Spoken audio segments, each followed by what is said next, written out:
until all have heard.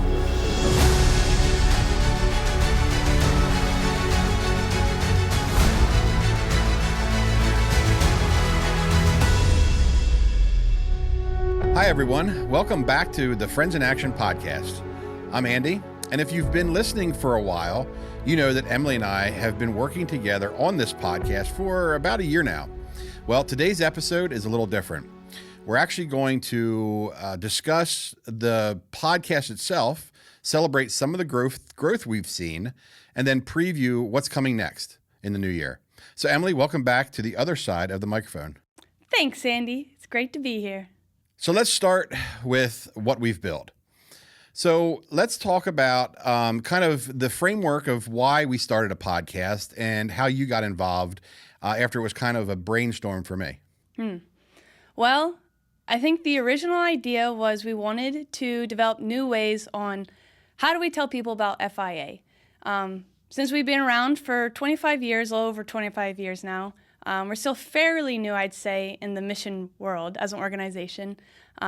Even just networking in our community, there's a lot of people we encounter that are like, oh, I've never heard who Friends in Action is. So just staying up with the media trends and the internet and how podcasts is, the new thing right now. Once you brainstormed the podcast idea, I was like, okay, this could be a great way for us for people to get to know the staff more, who we are as an organization, and the work that we do. Rather, pictures are a great thing, but just having that conversation piece, you definitely get to learn more in depth about us. Yeah. I really appreciate kind of the thought process you have and the creativity that you use in not just recording it, but editing it, putting some thought behind, the direction we're going to go with the podcast. So when you started here, I can't remember off the top of my head what episode your podcast was, but I remember interviewing you over in my office. I think we had a couple of cell phones set up, and I don't even know if we had the microphones at that time. No. But so tell me a little bit. So you were brought into Friends in Action as a communications specialist. Mm-hmm. You are now the communications manager overseeing the communications department. Tell me a little bit about how your role now from specialist to managing the department has evolved, and then how podcasting fits into the communications of an organization. Well, I think stepping into the manager role from specialist, you really take on that sense of ownership of, before I was like, okay, I'm working to help build this thing. And now it's like, okay, now I'm the one in charge of this thing. So now you really take on more responsibility. Every communication piece will come back to you instead of, well, I helped on this, but I wasn't in charge. So if something happens, it may or may not be on me. But now Right. it's like, okay, Right. I'm the last one to see something most of the time and approve it. So I really, not that I didn't before, but I really take on that accountability for everything that we produce, whether it's social media or things that go on our website or the podcast. So it was a change, but I was glad to take that step. I'm always someone that loves to continue to learn and grow in what I do.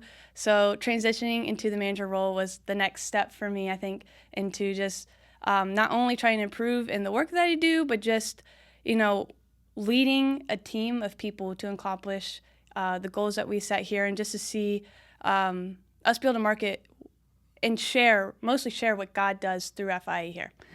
So it was an exciting step. It was a little nerve-wracking for some of the things that I may not have understood or was a part of the entire process as the specialist, but now manager is like, okay, now I really need to know, where a certain project is at in every single step to see that it comes to completion. So tell me a little bit about how the podcast piece, not just the other areas of communication we use, but how the podcast piece has really taken off as a key piece of communication with FIA. So I think for most of us that go on social media, you see a bunch of pictures, you might see a lot of reels or short videos, and you can get a sense of what people are doing, what's going on, but you really only get a little bit. We can show a picture of us doing well drilling in West Africa or Nicaragua and be like, oh, that's cool, but like what actually goes into that? What is it like to go there and be a part of this team? So for us, developing the podcast, it was a way to be able to connect those dots for those who have never went on a trip and have those questions on, okay, what does this look like? How far of a flight is that to Vanuatu? Or, what do you guys do on your days off? Or was it like working with nationals? Those are all questions that people could have and probably do have, but they're not questions that are answered by a picture or short video. Those are definitely great to communicate what we're doing, but they don't do as good of a job of bringing people in to the full picture of what it's like to work here, and what it's like to go on a mission trip to serve the Lord. And I think podcasts, like you would share with your friends and family, the podcast allows us a way to be able to share the experience with those around the world who we may not know or ever come into contact with. Yeah, and that'll lead us into the second piece of this podcast, what we're going to talk about coming up in 2026. But I really want to emphasize not just the value that we've seen podcasting. One, we started out our season by introducing the staff. I think now that I was thinking about it, sitting here while you were talking, I think you might have been number 2. I think Nicole might have been our first one, and you were our second. Yeah. Because we were working on getting, you as a self-support raised missionary with Friends in Action. Mm-hmm. I wanted to get a video put together for you to use with as you share with people what you do here at Friends in Action. We're gonna have to update that now. But what you do and what Nicole do is you guys are raising support. You can use the video, the audio podcast, so you can share with them. So I remember. I think you were number 2. Nicole's was a Teams call. That's right. We started out with our very first one was a Teams call. That's right. Yeah. So, so we've grown. Not just are we able to share the stories of our staff here. We did have a few team travelers and a few of our missionary staff share over the last year. I really enjoy seeing people internally here at FIA develop themselves professionally and personally. And it's been an honor to see you grow into the management role of the communications department, and really is fun working alongside you, not just in the podcast, but in some of our publications as well. So again, where we've gone to where we are now has been a labor of love for you. As far as getting some of this equipment. So I want to talk about that. As Emily mentioned, we did start out with our first podcast. I interviewed Nicole, our event coordinator, over Teams call. And then I kind of patched, you're laughing like I'm like, yeah, I'm really not that good at it. That's why Emily needed to do it. So I kind of patched it together and stuff on, I don't even know what platform I used to patch it together. Probably some free Microsoft video editing software. But anyway, obviously it got the point across. People got to know Nicole. She got to use that for her support raising as well.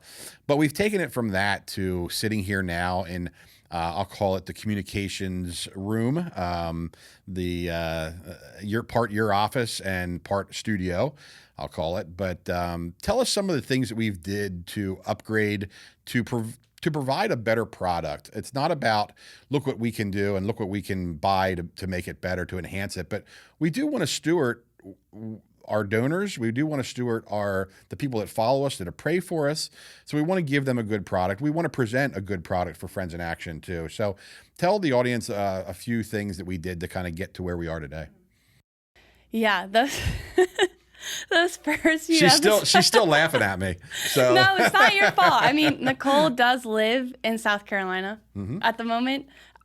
She might have been in Maryland when you filmed that one. Yeah, she would have been in Maryland. But still, she was still pretty far away. So you do what you got to do sometimes. Yeah. But yeah, I would say each episode, I think both of us collectively wanted to see it continue to improve and get better. And so I did go to school for music production. So learning how to mix and record audio was something I already had a skill in, but recording a podcast was definitely very new. I mean, I've seen podcasts and listened to them. So in the learning process, I'm always a visual learner. So, I mean, try it. Does it work? Does it not work? What is everyone else doing? What do I like that they do? What don't I like that they do? And just, learning from other people I think is so huge. And so just getting insight, okay, well, how does my favorite podcast record? And what tools, a lot of them, especially in the beginning process, definitely had more tools than we had, which is fine. You know, you do the best with what you have, and we definitely did our best with what we had. Yeah. But, while filming, I think the first thing was the camera angles. I mean, we did record in your office, so, like, our space was very minimal. Yeah. And Yeah, we used your big circle table. Yep. So that was kind of awkward to try and like get good camera angles from that. But at least for me, the first thing I wanted to improve, again, step by step. I've learned that you cannot always fix everything at once. So I was like, okay, what's the first thing we want to improve? My thought was definitely the camera angle, because the beginning was just like kind of the side of our face. Yeah. And so I was like, okay, kind of want to get the front. That would be good. So I was working with what we could in your office, but me being kicked out of my office again. Because we had to move you around. I had to be moved. Kicked out. But look at this space you have now. It actually worked out well. A blessing. And no, I love it here, and it is great. So now we have, once we got a space that we could record the podcast each time, again, was a huge help. So finding the right space. Yeah, because we moved around a little bit. We were in the warehouse. We were out in the barn. Right. We were in my office. We were in the hallway maybe for one of them. But yeah, so we switched it up a little bit. Yes. But yeah, having space to record, I think, was number one. So once we kind of figured that out and tried to get out of your office before I moved in here, that was super helpful. And also, when we first started, I only had the camera I came to FIA with, which is an okay camera. It's not super great. So just investing in the communication equipment for us as an organization in general, so getting another camera primarily for photo and video, it was helpful to have two actual cameras and not an iPhone, which iPhones take pretty good videos and pictures now. Yeah. But that was a huge step in the right direction. And then the second was audio. It's like, okay, how do I want to go about recording audio? And thankfully, while I was still living in Nashville, Tennessee, I bought these two mics that you'll see on the cameras here from a friend. He was selling them for $25 with the cables. Nice. And that's good. That's like unheard of. Yeah. And yeah. Again, I only had one pop filter, getting another, which are these things to help with your P's, and so you don't sound like you're beatboxing to the mic. That was a step in the right direction. So it's just each episode, okay, what did we like? What didn't we like? What looked good? What didn't look good? And honestly, with each episode we continually do, I'm still like, sometimes I'm like, I wish I would have moved that a little bit, or the mic should have been down, or the lighting was this. So I think just trying out new things, trying out new angles, and just kind of learning from each episode. Yeah. Yeah, and that's the thing. Like, I went into this not attempting to have a polished podcast, professional podcast. What was on my heart was to communicate stories, communicate God stories from staff, from volunteers, to share with everyone. And again, that can be done on a phone camera, but we wanted to do a good job and we wanted to present well. So I'm really pleased again with not just the traction we're gaining on our podcast, whether it be on Spotify or Apple Podcast, or even if you watch it on YouTube, because of your efforts and some of the training you've been taking on, just our social media have been blowing up. And it's been great to see just the impressions and the people that are seeing and commenting. I mean, the last gentleman and his wife we had in here found us on LinkedIn. So it's like the social media piece works. And then for me, just some of the broad networking that I have done in the past. I've been on a few other people's podcasts, and they were like, absolutely, this is the kind of stuff we use. How about you try this? I mean, shout out to Brandon over at SWF. I've been on his podcast twice, and he's always giving me pointers like, hey, how about you try this? Or how about you try this editing software to save you time and things like that. So, yeah, thanks a lot, Brandon, for doing that. And shout out to you and your team over there. Is he the one that told you about Riverside? Yeah. So even from the editing software, we've changed now, so we could quickly and efficiently pull out your shorts, your short videos. Again, which gains traction on social media. So yeah, it's that collaboration. There's so many podcasts out there that people can watch and listen to. Ours is just one of them in a big ocean of podcasts, but we hope we are connecting genuinely with our viewers and with our listeners. So, all right. So I think that kind of catches everyone up over the last year podcasting. So 2026. We have a new idea or an expanded idea. Can you help share what 2026 is going to look like for our podcasting? Yeah. So this year, we have gotten to a lot of the staff at headquarters. So it's like, okay, our original idea was promoting FIA and, get to know the staff, get to know us here at the headquarters. And we're still a fairly small organization with those who work internally. So I was like, okay, how do we expand this without seeing like we're just repeating what we're saying and just kind of like reworking it to seem like it's something new, but like we've said this already 1,000 times. So we came up with the idea of sharing and pulling in people from trips to share their, I'll say experience, but what it's like to go on a mission trip with Friends in Action. Okay. So not only can they talk about, the projects that they're a part of and their relations with the nationals and, what it's like working with our mission partners around the world, but they can also share a bit of behind the scenes of what it's like to go to this other country. Like when I was in Vanuatu, all the different things we saw and just like all the cars are manual and stick shift. Yeah, because that's the first time you were in Vanuatu. Right. Yeah. The roads had potholes everywhere and Yeah. different countries pave their roads. Like so many random things that unless you went to Vanuatu, you would have no idea. And so I think it would be a great way for people to get to learn more about other cultures and countries because probably most people that listen or watch our videos will never go to these countries. So it's a way to share different culture experiences while also sharing what God is doing through Friends in Action. Mm-hmm. Yeah, and I think we try to feature new team members in some of our communication pieces like the challenge or even the echo. And I think it was just this past challenge that went out for January, our newsletter that had a brief story about with Simon had gone over to Vanuatu with you for the very first time. Never flew before, never flew out of the country, never traveled out of the country, and he chose to go on the other side of the world. Yeah. So that's our January challenge. Hopefully many of you are signed up for our newsletter. But if not, you can see a beautiful publication 4 times a year.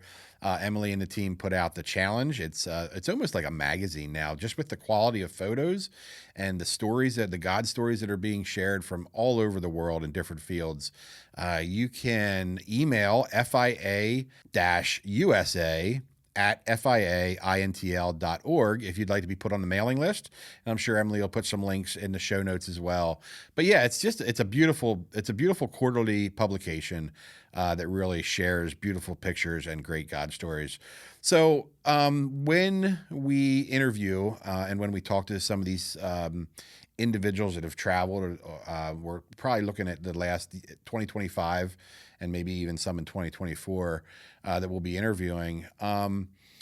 We want them not only to share the experience, because it is an experience if you've never traveled overseas or never traveled on a missions trip. So there are those cultural like aha moments or wow moments.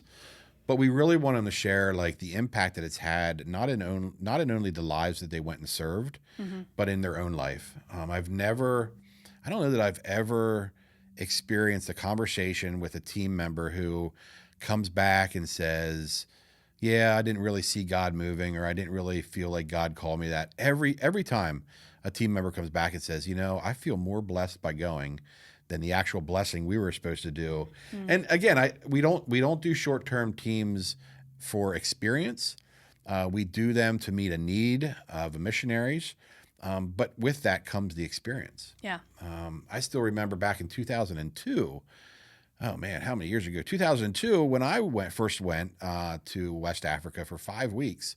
I never flew out of the country before. I've been on a plane a number of times, but never flew out of the country.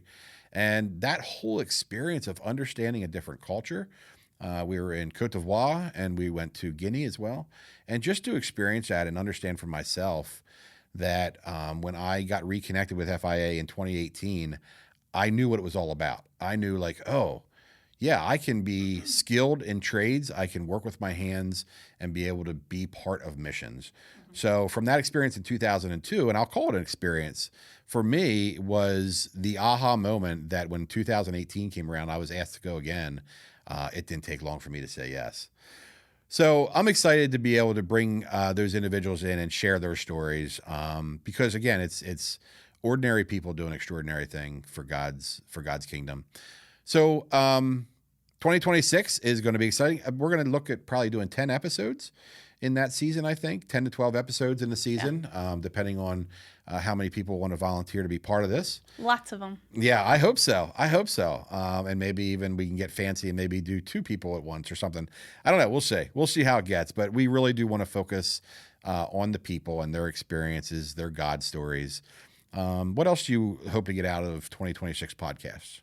What I hope for us to get out of the podcast in 2026 is more stories about how God has transformed people through their trips. Like Simon, so I was with him in Vanuatu on our trip.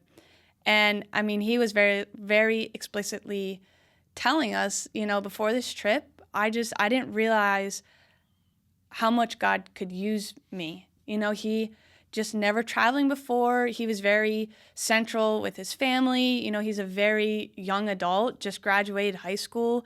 And so leaving, his family and his country for the first time can be very scary, very overwhelming, and just getting out of your comfort zone. But then doing that, his confidence in the Lord grew so much through that trip.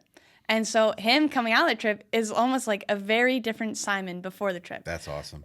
Yes. So it was so cool to witness that and just taking that leap of faith, because that, he'll say that's what he did. He took a leap of faith. He felt God calling him onto this trip. So he went and, he went to serve, but through that, God was working his heart in his life through it as well. Yeah. No, that's a good example. And, we'll definitely be recruiting him on. I hope to. Hopefully he's confident enough to come on and do that recording. Yeah, for sure.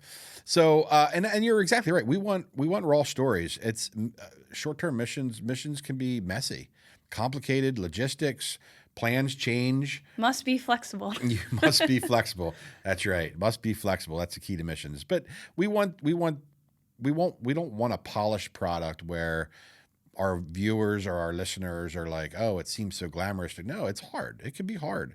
Like you said, Simon, for his first time away from his family for 2 weeks, those things get hard. And oftentimes you're bringing people in from all over the country to head over to the field that may have never met other than a Teams meeting or a Zoom call. So there's all kind of different dynamics that can be involved too from personalities. So it'll be good. I'm excited for where the podcast is going. I hope you folks are too. Emily, as we wrap this up, is there anything that you want to add yet to this podcast before we jump into season 2 of FIA podcast to all I've heard?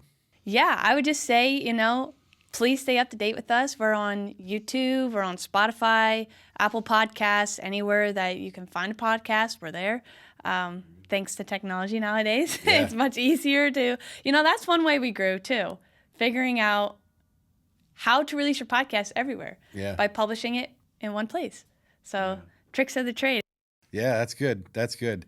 So as Emily said, we'd love for you to share our podcast too. We'd love to grow our podcast audience. I'm looking forward to season 2 here of Till All Have Heard. And I think the impact, if you know someone that may be interested in going on short-term teams and want to hear from some of our guests that we're going to have on, invite them to subscribe and follow our podcast. We're all over the social media platforms too, Facebook and Instagram, and we're growing on LinkedIn as well. We're starting to get more impressions on LinkedIn and gain some traction. And again, I say all that to come back to, it's not about us and what we can do.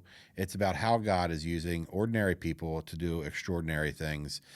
We're just the avenue of sharing the stories. We're just the vessels. That's great. There's our golden nugget for this episode. We're just the vessels. So, Emily, it's been great to have you on again. Usually you're behind the cameras. I told you that I would get you on here sometime. So that's true. I thought it'd be a great, kind of a great transition from season 1 to season 2, to have you and I just kind of share this afternoon and for people to see who you are, put a face behind a name, and honestly, the complete brain, the workings of this podcast and our social media networking. So appreciate you being on today. I appreciate you, Andy. I mean, this is a team effort. You're very good at the conversational starter, and I prefer to do all the media. So it works out. It's a great partnership. So, folks, as we close out, I hope you do subscribe and follow if you haven't already. Share it out with your friends, your family, your church networks. Maybe there's someone out there that this can be used as a tool to share the gospel or even share short-term mission trips with them and about who FIA is. I'm excited to say we're going to be having our first event in May. We're going to have our Community Fun Day. You'll hear more about that in our podcast and on our social media.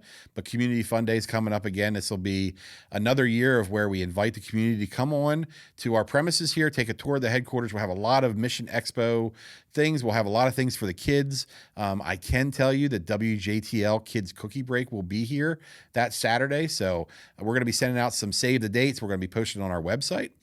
And you can always find out more about our mission trips and our staff on our website. So our mission trips, particularly our short-term trips, are in www.fiaintl.org/go. That's a good opportunity there for you to check it out, where we're going in 2026, what dates we're heading out. And if you have any questions about short-term trips or how to get more involved, you can email FIA-USA@FIAINTL.org. We're excited to share 2026 with you until all have heard. Thanks.